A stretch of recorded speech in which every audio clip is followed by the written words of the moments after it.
Hi guys, welcome back to the Library of Alexandria. And today guys, I have good news. After having gone through a black hole that spit me back out at September 1st, time has now caught up to me very rapidly as I'm actually moved through time at 1.5 speed, which ended me up back here at the end of October in order to deliver my September wrap-up before October expires into November. So it is very strange, the perspective that you get after being sucked through a black hole. Many of you scientists in the comments questioned the science involved in me being sucked through a black hole. All I know, guys, is I don't know what to tell you. Like, I didn't invent the laws of physics that allowed that to happen. I can only tell you about my own experience. So ask the universe, I guess, question mark. But once you have gone through a black hole and experienced all that comes with it, experience reliving the last 6 weeks of your life at 1.5 times speed, it just seems that doing a wrap-up in the last week of the month, it just seems so passé now. What was once a big deal is now meh. So here it is, my September wrap-up. So without wasting any more time, Let's get down to business. let's talk about all the stuff that I read in September. So in September, I read 9 things. Again, they were not all books. I ain't never gonna read 9 books in a month. Get out of here with that. So I read, again, 3 short stories and then 1 audiobook. And then, I guess, 5 books? Is that right? That can't be right. I guess that is right. That had to take some, like, fancy accounting. I think definitely one of those, or more of those, bleeded over from the end of September into October, or the end of August into September. It doesn't matter. Look, I read 9 things, all right? And that comes to around 2,900 pages, and again, I mean, it's pretty good, but again, creative accounting and the fact that I am still on my audiobook on the commute kick, so that added, I can get 45 minutes to an hour of reading every day on an audiobook just on my commute, so that kind of adds to it. I don't know what I'm gonna do when I run out of the Warlord Chronicles to listen to on audio, but regardless, and again, guys, it was another great month for the 5 Star Strumpet.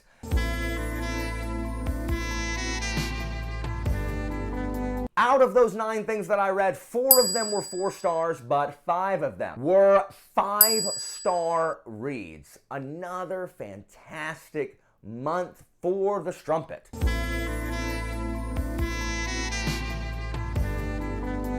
So, as always, I'm going to start with the 4 stars and then work my way up through the 5 stars and then talk about the video game that I played. It's weird. I average like 1 video game a month because I always have a new one every subsequent month. And then I'll talk about my absolute favorite book that I read this month. So, starting out with 4 stars was another great coach short story starring Estevar Boros, the King's Crucible, the kind of supernatural investigator of the Greatcoats. And this one involves, it's called Duel with the Demon, and it is another set of the 3 that De Castell released following the 3 that I read in the previous month, and he is planning on releasing, I think there's 3 more. I think he's planning on releasing all of these together in kind of a short story collection, which I definitely will snag once it comes out. And so this one, Estevar finds himself with kind of like a mob in this small town that is being kind of led on by this ringleader who may or may not be possessed with a demon. And so Estevar goes head to head with this essentially demagogue who is trying to rabble-rouse the mob, and it's pretty good. It's pretty good. Again, it has that, is it supernatural or is man the real monster? That is very prevalent with The Witcher. And so I really enjoyed it. It's pretty short, and though I enjoyed it, I did not enjoy it as much as I enjoyed the other 2 short stories on this list, which I'll get to in a minute. The next one of my 4-star reads was Boosh, A Time of Blood by John Gwynne. So this is the middle book of the Of Blood and Bone trilogy, and it feels like a middle book. So A Time of Blood is probably my least favorite of all the Gwynne books that I've read. And it's not bad. Like, I enjoyed it. It's filled with the stuff that I expect from John Gwynne, like GoPro level combat and good and evil, black and white morality. I love the opposing, the good factions that are kind of at odds within each other. We get a lot of answers to the questions that were asked in A Time of Dread. But this one lacked kind of the small town mystery that A Time of Dread had. And so it didn't have that kind of different spin. A Time of Dread felt much smaller, and there was that mystery element and then that kind of horror, weird Lovecraftian reanimator element. And there was some pretty frightening things in Time of Blood, but it just felt larger in scope, and it really sort of felt like a kind of diet Faithful and the Fallen, really. It hit some of the similar beats, especially with things they would find in the woods or recurring things that, you know, we had last seen in our last foray into the Banished Lands. And so I liked that characters like Bleda had more to do, and the development of Riv, and some of the character development from the new POV that we got in this book. It just felt like it was a lot of setup that is going to be kind of unleashed in the next book, which is more than 200 pages longer than this one. So I enjoyed it, but it was definitely not my favorite of the Gwyn books, and I am eager to see how everything wraps up in the conclusion, Time of Courage. Next we have Boosh, The Dark That Dwells by Matt Digman and Ryan Roddy. So this was a self-published book that was also the August read for Shelf Space, and my co-host was Ryan and Kristen over from Seeking Stories. We had a chat there. I'll link it there so you can go listen to our thoughts. So I actually really enjoyed this. The world building that they do, this is very, very reminiscent of kind of a Mass Effect feel. If you liked Mass Effect and you like sci-fi, you should read this. It is very space opera in scope. Several times while reading it, I definitely felt like I was on the Normandy, you know, going from deck to deck. The world building that they do, the scope of the universe and the sections of the universe, from, you know, the space that is kind of like off limits to the protected space, as well as the kind of the magic systems and what they kind of do with some very really interesting but intricate VR type things where it has this matrixy feel in parts. And so this book follows a renegade sorceress who is on the run from essentially the Inquisition by this Inquisition monk, priest, battle cleric named Tiger. And he is by far my favorite because he's about to punish some witches. And then you also have Fall the Ranger and Ban the Soldier.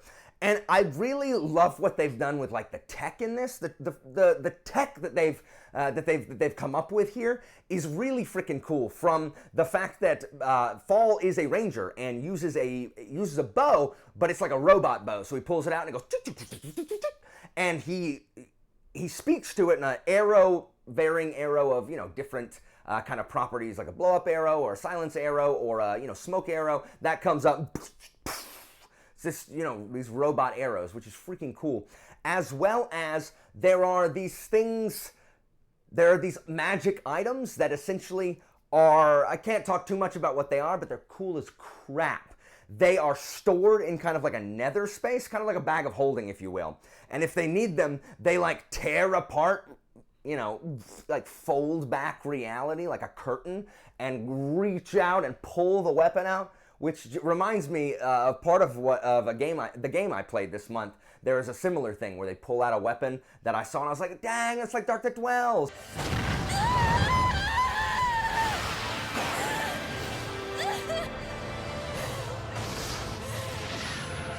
And so that is it's just really, really cool. In the last 150 pages, this book takes off. And it does not stop to let you breathe. This is a very, very fast-paced, well-plotted book. The different locales that we visit, I feel like we get to visit a bunch of places in this universe, so we're not confined to just one planet. The only criticisms that I really have about this book is that some of the dialogue is a little stilted. It did not ruin my enjoyment of the book. That is something that will definitely, this is a debut novel by Digman and Ronnie, and I'm certain that will get better as it keeps going on. So I actually really enjoyed this book, and where it left off, I am so excited to see where it goes from here. So please do yourself a favor and go check out Dark That Dwells by Matt Digman and Ryan Roddy. And also look at this freaking cover. Like, whoever y'all got to design this cover, that's good stuff. My last 4-star book is Boosh, Hyperion by Dan Simmons. I love this paperback. And before y'all get all bent out of shape, I read this book a long time ago, like 15, 20 years ago. And I read Fall of Hyperion too, and I have no idea what it's about. I forget. I know that in my, hauls or TBRs or whatever, I said that I thought there was like a demon clown, like an evil clown, that so I am definitely talking about the poet character who, is even described as kind of looking demonic or whatever. He's not evil, I just thought it was. And the stuff that I thought he did, like this weird it comes from a book called Blade of Tishal. I think I mixed up the poet and this character from Blade of Tishal, which is the second Heroes Die book. It's after Heroes Die. So yeah, I didn't really remember anything about this book, but essentially this is very heavily influenced by the Canterbury Tales. These 7 pilgrims are going to, the time tombs are opening, and they're going to, one of them is going to get to make a wish for the Shrike, this, evil-looking monster here, who is made out of blades, and then the rest of them are going to die. And so they tell how they got there, and it was good. All of the tales are not created equal. I'm going to have a full review up for this, but this was the Shelf Space Book Club pick for September, and I had a discussion with not only Angela from Literature Science Alliance, but also Evie, and, that was fun as heck talking about it. This is very heavily laden with other references to literature, like especially John Keats. I liked some of the stories significantly more than others, but the reason it was 4 stars and not 5 stars is because at the end, and maybe this is meant to be taken with Fall of Hyperion together, but at the end of this book, I said, who cares? So what? Who cares? Okay, that's it? What was the purpose of everything I read? It's not like I didn't like the climax or I didn't like the conclusion. It's that there really wasn't one, in my opinion. It was all fine. It just, the meta-narrative stringing together these short stories worked less for me than did the stories themselves. I almost would have rather it been a short story anthology of stories set in this world about how everyone ended up in Hyperion rather than following the story that was in between the other stories. But it is well written, and some of these are definitely worth the price of admission. The first one feels very Lovecraftian, and the poet one is heavily laden with literature references, but is really good as well. I think most people really like the Scholar's Tale, which is what I think draws the most feeling out of people. Some people with bad takes, like Angela, not Literature Science Alliance Angela, but my other friend Angela, like the Soldier's Tale, which just isn't good. Anyway, I'll have a full review up for this soon, but this is definitely worth a read if you haven't read it, but I can understand why people don't like this. Like my buddy Joe called it Hyperion, which I completely get. Anyway, I hope to read The Fall of Hyperion soon and conclude that out, and then get to the Endymion books as well, which I haven't ever read. So now, moving to my 5-star reads. The first one is another Greatcoats short story called Death of the Swashbuckler. I can't talk too much about these because they do take place after the conclusion of the Greatcoats. But in the Death of the Swashbuckler, someone is sent after an assassin is sent after Falkio. And this takes place after Tyrant's Throne, and Falkio's tired. He's just freaking tired. And it is just it's just fascinating to watch this play of intellect, because Falkio is the best duelist in the country, but often wins by misdirection. And this guy has studied Falkio, knows every move Falkio is going to make before he makes it. And so watching these two generals clash in this battle of wits, it was really, really good. Really good. Probably my favorite of the Greatcoat short story, because also, we get to see Falkio again. And my next 5-star read is another Falkio short story called When the Sword Seems to Smile.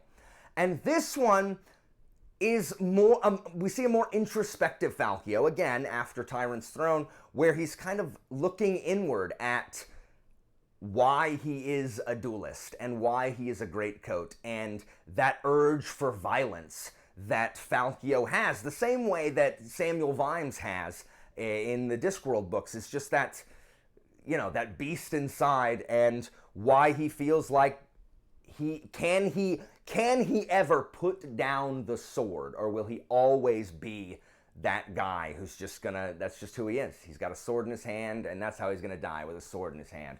So it was very touching and sweet. We got to see more of Falkio's life post Tyrant's Throne. I can't really talk much about that, but if you've read the Great Coats, do yourself a favor and pick up both of these, really all the short stories, but especially these two, off of Sebastian de Castell's website at decastel.com. My next 5-star book is Boosh, Dragonfly Falling, Book 2 of the Shadows of the Apt series by Adrian Tchaikovsky. So this is what we read in September for the August of the Apt read-along, and it's 650 pages. This is a long book, and at times it feels it.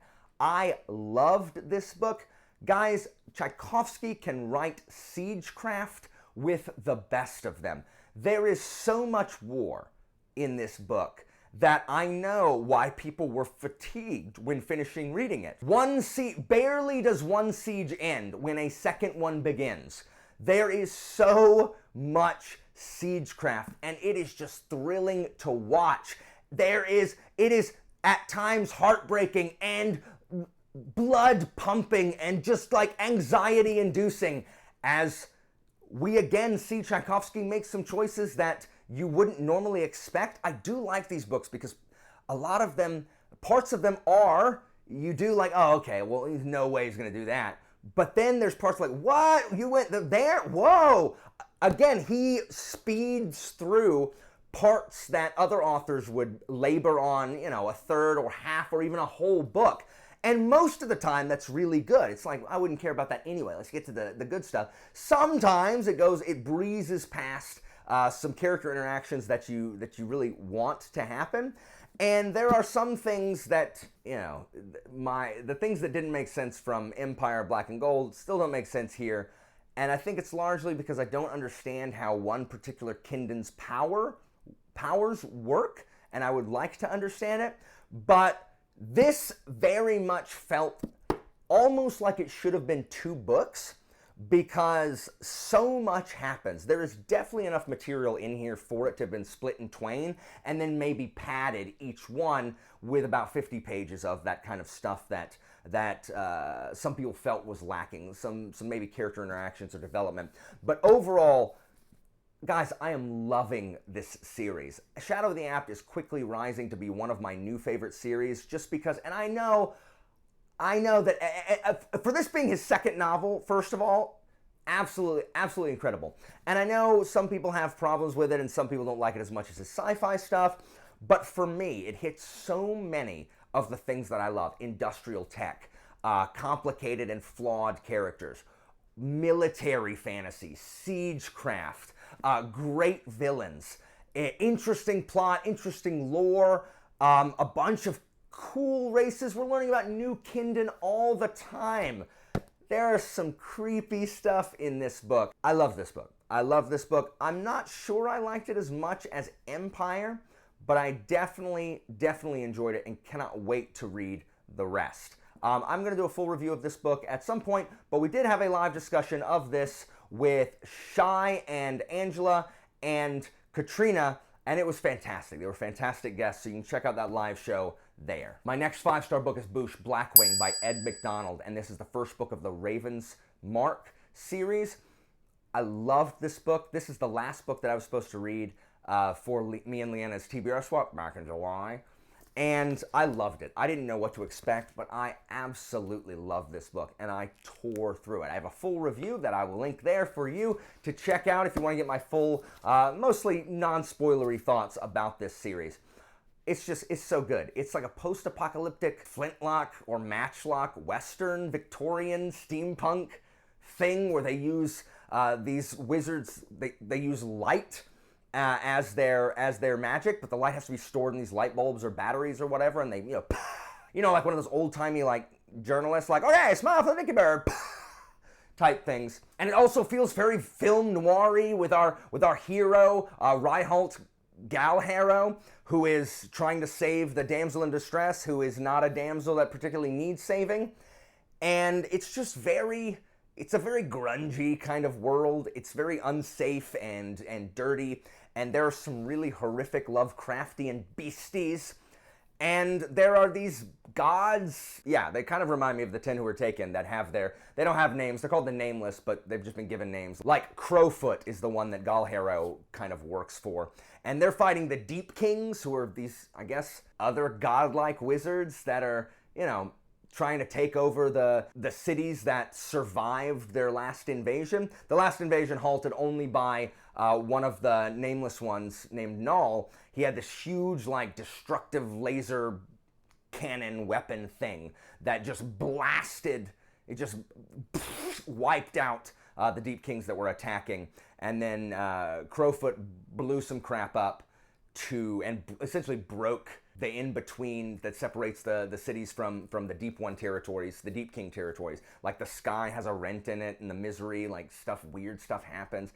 It is just really, really cool. What an amazing, just got a really amazing world with really cool lore and monsters, and I cannot wait to read Ravencry and Crowfall super, super soon. I really, really enjoyed this series. Or this book. I haven't read the series yet. So before I talk about the final book I read, my favorite book of the month, I'm going to talk about what game I played. And thank goodness, after the debacle that was frickin' Assassin's Bloody Creed, Bloody Unity, which I still haven't bloody platinumed, because I just try to do one of those stupid missions a day and then play something that that doesn't suck. I played Tales of Arise. My buddy Finn and I have played literally every Tales game that has ever come out in America since Tales of Destiny 1 for the PlayStation 1. And we played that with a multi-tap, and we have always played them together until, our lives, we don't live near each other, and, you can't play them together anymore. So, we played this one solo, and Arise is only the second one that you can't actually multi-tap. The Tales games, if you don't know, they're really kind of generic JRPGs, but they're always defined by their battle system, and especially the multiplayer. That's what always made them so fun. What endeared them to me and my friends is we would always play them together, which is awesome, because you can always yell at the healer if you die, because the healer's not healing you enough, rather than it being your fault for, not getting hit so much. But the storylines vary in quality. There's a lot of anime archetypes and tropey stuff and the villains are varying quality, and the English voice acting also has severe varying quality. But Tales of Destiny, the first one, is one of my favorite stories. The best story by far is Tales of the Abyss, because of the plot that happens in that. It's really good. A bunch of you are going to say Symphonia, and you're only going to say Symphonia because it was the first Tales game you played. Guys, the story of Symphonia it's not that good. I mean, Symphonia is good, but it's not that good. Some of you will say Vesperia. The story of Vesperia is pretty good. It is pretty good. It doesn't stand up to Abyss, but it is pretty good. I do like Vesperia as well. Well, Arise is the first one to be on the Unreal Engine. The battle system was upgraded and actually really, really fun. I actually really enjoyed the upgrades they made to the battle system. The equipment system was super easy to understand. The cast of characters and the main voice acting was pretty good. They redid the way skits are done to where it's not just portraits talking. They made it comic book style with panels cutting in and out. And the overall story was, it handled topics like slavery and oppression in the most Tales way possible, which is not with not a ton of nuance, but it was quite good, and I at no point did not enjoy playing it. And it was also the easiest platinum ever for a Tales game. You had to do a little bit of grinding, but very little grinding. Usually a Tales game, you have to beat it they make you beat it on Nightmare or Chaos. They did not make you do that for once. And then you had to grind for a bunch of crap. You had to grind a little, but not a ton. The biggest flaw that it has is, and this is in JRPGs a lot, but especially in Tales games, they pause and sigh and make these just breath noises way too much. It happens so often. My wife, who never plays any of these games, just heard it and was like, why are they sighing so much? It goes a lot like this. If you're every line starts with are you okay? I'm fine.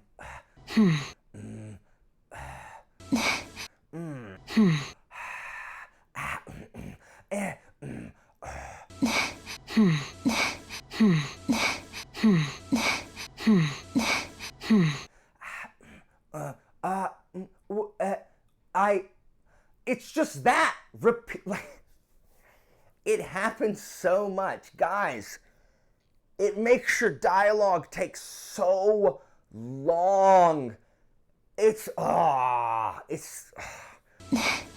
These games are always full of like the miscommunication trope, which is the not communication trope, where one character knows something and is very clearly just staring off like depressed into the middle distance, and someone says, "Are you all right?" And they're like, it's nothing. And it's just like, yes, it is. It's very clearly something. They're all like this. It's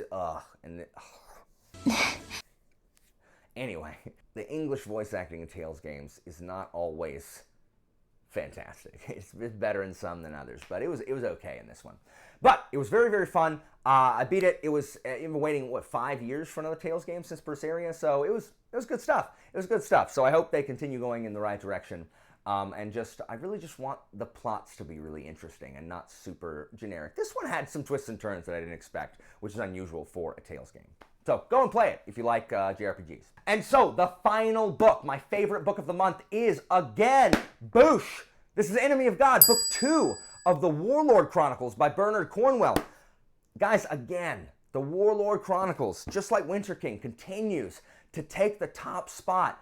It's so good. After the events of Winter King here, it deals a lot with just Christians versus the Druids, Arthur trying to honor his oaths that he's kept when no one else keeps oaths. We see Lancelot being the absolute bloody worst. Them trying to mess with the Celts. Merlin, who, again, Jonathan Keeble, he sounds like the Merlin from Sword in the Stone. Always just being mean to Derval. Derval's like, you're like a father to me, Merlin. And he's like, oh, Derval, oh, how silly you are, Derval. It's just, Merlin is just, he always calls Derval stupid. And just the stuff that Merlin says, it's like, you sound like Sophia from the Golden Girls. Once again, Jonathan Keeble's narration is absolutely incredible. It's so good. Each character has just an absolutely brilliant and distinctive voice. The conclusion of this book is so incredibly exciting that I just couldn't stop reading it. I couldn't stop listening to it once it reached a certain point where it's just like, are you serious? This is not seriously happening right now. Arthur is such an interesting character, and yet so immensely infuriating with his inability to make decisions that will benefit him and stop making decisions that are bad not only for him but for Britain itself. Arthur, stop it! But guys, it is so good. If you have not checked out the Warlord Chronicles, I cannot recommend them highly enough. Bernard Cornwell has written by far my favorite of the Arthur retellings. I don't like Arthur retellings just period, so it is absolutely above anything else I've read. It's just so good. Guys, go do yourself a favor, get it on audio and listen to that beast. Even if you haven't listened to audio before, get this one on audio. This will be the one that changes your mind. So guys, that is all for me. I am finally caught up. Maybe I'll have an October wrap-up in a decent time frame. Maybe everything is restored right with the world now that I no longer have a book haul that is literally rending the fabric of time and space and outlasting the very life of the universe. Guys, what was the favorite book that you read last month? Have any of you read the Warlord Chronicles? And if you have, do you hate Lancelot or Mordred worse? Who is the worst character? Guys, thank you so much for watching. As always, information about my Patreon and my Discord is down in the description, and I'll see you next time, guys.